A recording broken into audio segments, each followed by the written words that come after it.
큐티라이프 김목사입니다. 요한일서 5장 1절로 3절입니다. 믿음과 영적 출생과의 관계를 언급하고 있습니다. 내용은 예수께서 그리스도시라 하는 것입니다. 예수께서 하나님 아들이시라 하는 고백과 더불어서 쌍을 이루는 예수님 고백입니다.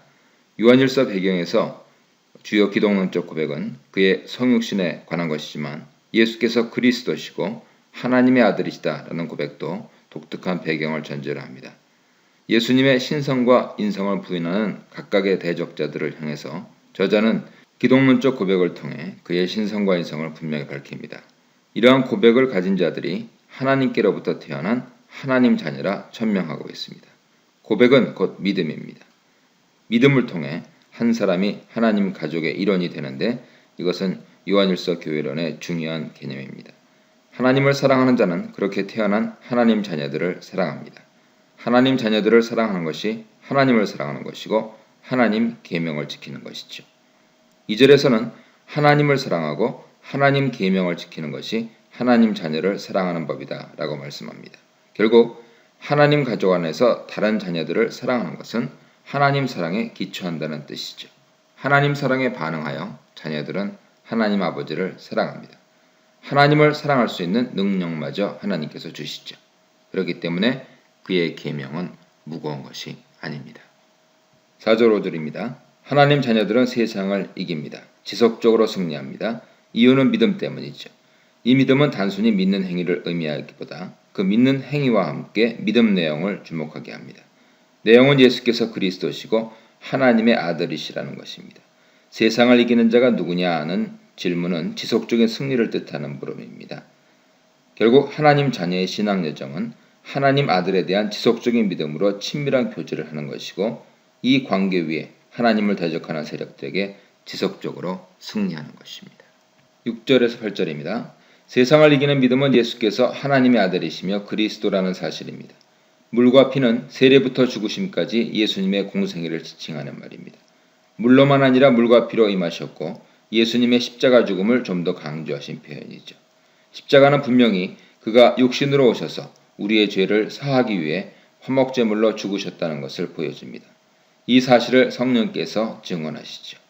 진리의 영이시기 때문에 진리이신 예수 그리스도를 정확하게 성령은 증거하십니다. 그러므로 물과 피와 성령이 예수 그리스도를 증언합니다. 물과 피로 임하신 예수는 부정과거 동사로 되어 있고 성령 증언은 현재형으로 되어 있는데 이는 예수께서 지상사역을 통해 역사적 인물로 실제 과거에 나타나셨음을 의미하고 동시에 성령께서 그 사실을 지금도 계속해서 증언하고 계심을 뜻합니다. 이런 맥락에서 물과 피와 성령이 함께 현재에도 증언합니다. 셋이 하나라는 말은 이 셋의 증언이 일치한다는 말입니다.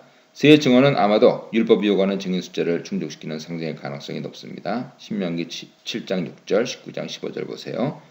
물과 피와 성령이 동일하게 예수님의 지상사역의 역사적 진실성을 증언하고 그리스도인의 믿음은 바로 이 사실에 기초하고 있습니다. 9절에서 10절입니다. 하나님께서도 자신의 아들을 증언하십니다. 물과 피와 성령의 증언을 주관하시는 하나님 아버지의 증언은 못 받을 이유가 없습니다. 요한복음에서 하나님 증언은 세례요한, 성경, 예수님 사역의 증언 등과 구분되어 나타나는데요. 하나님 증언은 성령을 통한 증언과 분리할 수가 없습니다. 그래서 문맥으로 살펴볼 때 앞서 나오는 물과 피와 성령의 증언이 곧 하나님의 증언이고 이 증언의 신빙 그리고 사실을 더욱 강조한다고 볼 수 있죠. 하나님의 아들을 믿는 자는 성령을 통해 주시는 이 하나님 증언이 자기 안에 있는 자입니다. 하나님은 성령을 통해 지속적으로 예수님의 공생의 사역이 역사적 사실임을 증명합니다. 이를 믿지 아니하는 자는 하나님을 거짓말하는 자로 하나님을 대적하게 되는 것이죠. 11절을 12절입니다. 하나님께서 그 증언을 통해 우리에게 주시는 결과는 그가 하나님 자녀에게 영생을 주셨다는 것입니다. 영생이 예수 그리스도 안에 있기 때문이죠. 그러므로 하나님의 증언을 듣고 예수 그리스도를 믿는 자들은 영생을 가졌고 믿지 않는 자들에게는 영생이 없습니다. 가지다, 소유하다 라고 하는 것은 독특한 요한의 표현인데요. 2장 23절에서는 아들을 인정하는 자가 아버지를 가졌다라고 요한 2서 9절에서는 그리스도의 교훈 안에 거하는 자는 아버지와 아들을 소유한다 합니다. 요한복음 5장 24절에서는 예수님 말씀과 하나님 아버지를 믿는 자는 영생을 소유한다 이렇게 되어 있습니다. 이 구절에서는 예수 그리스도를 소유한 자가 영생을 소유한다라고 말씀하고 있습니다. 종합하면 하나님의 증언, 예수 그리스도, 믿음, 영생은 함께 하나님 자녀의 신앙의 핵심을 형성하는 내용입니다. 13절로 15절입니다. 예수 그리스도의 이름을 믿는 것은 하나님 아들의 이름을 믿는 것입니다. 이러한 예수님에 대한 믿음을 가진 자는 영생을 소유하고 있습니다. 지속적으로 소유하고 있습니다. 이러한 하나님 자녀들은 하나님 앞에 담대함을 가집니다. 요한일서의 담대함이 2장 28절, 3장 21절, 4장 17절, 5장 14절에서 나오는데요. 특히 오늘 9절과 3장 21절은 담대함을 기도와 연결하고 있습니다. 하나님의 아들을 믿고 그 안에서 영생을 가지고 있으면 하나님께 기도드릴 때 담대함을 가지게 됩니다. 담대함의 내용은 하나님 뜻대로 하는 기도가 응답된다는 사실이죠. 그의 뜻대로 하는 기도는 그리스도와 상호 거주할 때 그리스도의 뜻을 분별하며 기도할 수 있는 기도입니다. 그리스도의 이름으로 기도하는 자는 그리스도를 믿고 신뢰하는 자고 그의 뜻을 구하는 자입니다. 예수께서 가르치신 주기도문에도 나타나지요. 하나님 나라를 구하면서 하나님의 뜻이 이루어지기를 기도하는 것이죠. 이렇게 기도할 때 우리가 기도하는 모든 것을 하나님께서 들으십니다. 우리는 하나님께로부터 구한 바를 받을 수 있습니다. 16절 17절입니다. 특히 형제를 위한 기도를 언급합니다. 형제가 사망에 이르지 아니하는 죄를 범하는 것을 볼 때 기도하라 합니다. 하나님 자녀도 죄를 범합니다. 이런 하나님 자녀를 위해 기도하는 것은 하나님 뜻에 부합하는 것이고 하나님께서 그 기도를 들으신다는 것이죠. 사망에 이르는 죄가 무엇이냐에 초점을 맞추기보다 형제를 위해 기도하는 것에 강조점이 있습니다. 하나님을 대적하고 교회를 파괴하는 이단 세력 외에 공동체 안에 있는 형제 자매들의 죄를 볼 때 그들을 위해 기도하고 그들이 믿음 위에 굳건히 서도록 하나님께 구하라고 격려하고 있는 것이죠. 모든 불의가 죄입니다. 하지만 하나님 자녀들이 넘어지는 것은 마땅히 주위 형제들이 위해서 기도해야 할 대상이라는 것이죠. 이를 통해서 공동체는 더 굳건한 사랑의 공동체가 될 수 있습니다. 형제가 죄를 범했을 때 쉽게 비판, 정죄하는 것보다 그들 영혼이 하나님 앞에 바르게 서도록 기도하라 말씀하시는 것입니다. 그렇게 기도하는 것이 하나님 뜻이고 그 기도를 하나님 들으시고 그 공동체를 온전한 하나님 가족으로 만들어 가신다. 누가요? 하나님께서요. 라는 말씀입니다. 18절로 20절입니다. 하나님 자녀가 범죄했을 때 기도해야 한다. 당위를 설명하고 이 구절에서 하나님 자녀는 다 범죄하지 않는다고 말합니다. 무슨 뜻이냐면 지속적이고 반복적으로 죄를 짓지 않는다는 것이죠. 왜냐하면 하나님께로부터 나신 자가 도우시기 때문입니다. 하나님께로부터 나신 자는 영생을 가지고 오신 분, 죄로부터 깨끗하게 하시는 분, 하나님 앞에서 자녀들을 위해 중보하시는 분, 화목제물이 되신 분, 하나님의 자녀들에게 확신을 주시는 분, 마귀의 일을 멸하신 분, 신자들에게 사랑을 가르치신 분입니다. 1장 2절, 7절, 2장 1절, 2절, 20절, 3장 8절, 16절을 참조하십시오. 이러한 예수 그리스도를 믿고 그와 교제하는 자는 지속적으로 범죄하지 않습니다. 예수 그리스도께서 지속적으로 지키시고 보호하시기 때문에 악한 자가 하나님 자녀를 해하게 못합니다. 하나님 자녀들의 믿음이 든든히 서갈 것임을 강조하시고 있는 것이죠. 하나님 자녀는 이 사실을 기억해야 합니다.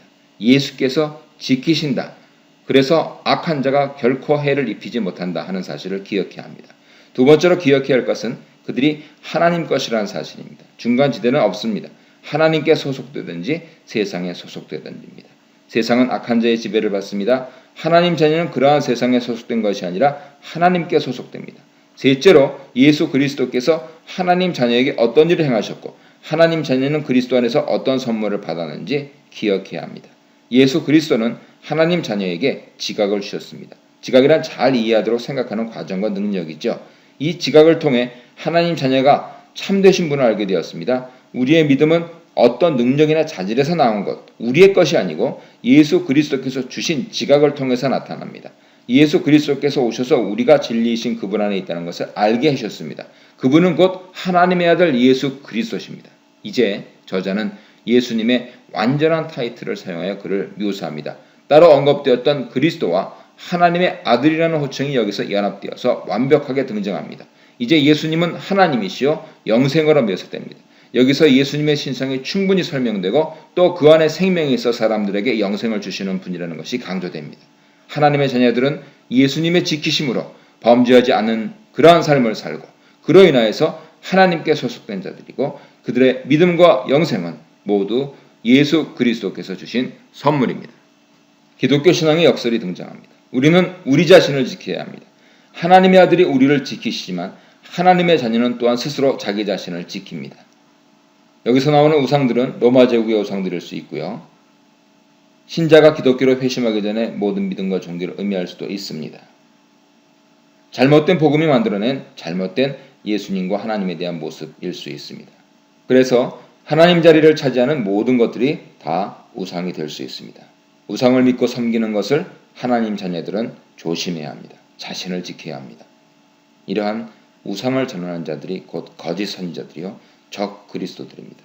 그러한 악인들로부터 하나님 자녀들은 스스로 지켜야 한다 말씀하시고 있는 것이죠.